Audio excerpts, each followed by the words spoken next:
Днес ще споделя каква е силата на малките неща, декоративните елементи.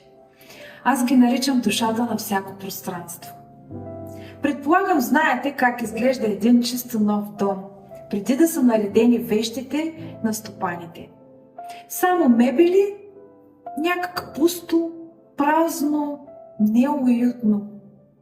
И когато започнем да подреждаме тези малки предмети, които използваме в ежедневието си, или които съдържат в себе си нашата история, всичко оживява. Къщата се превръща в дом. Често не ни остава време за декориране или сме изтощени от всички ремонтни дейности и нямаме енергията за това. Оставаме ги за някакъв бъдещ момент, когато ни дойде настроението. Само че те имат огромна сила. Могат да ни усмихват или натъжават всеки ден.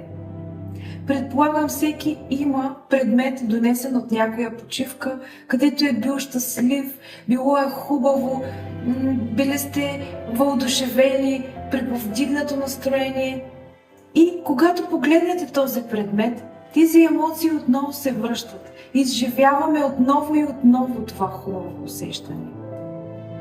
Разбира се, има го и момента в магазина сте и харесвате нещо. Искате да го имате. Да ви радва всеки ден, да бъде около вас. Тези малки неща са свързани с нашите емоции. Както в положителна посока, така предметите могат да влияят и в отрицателна посока.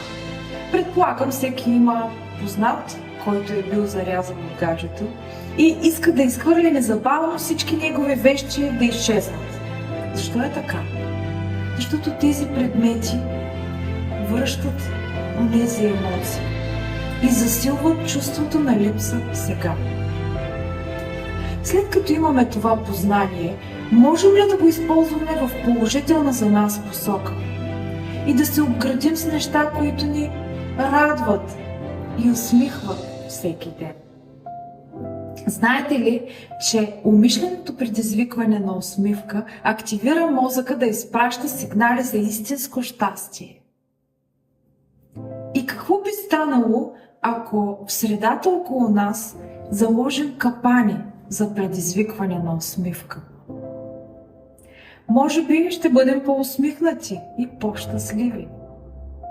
А когато излъчваме това, ще срещаме и в хората около нас повече усмивки. Защото привличаме това, което излъчваме. Сега остава да си отговорим само на въпроса: какво би ме усмихвало всеки ден? И да заложим капана на най-подходящото място в дома.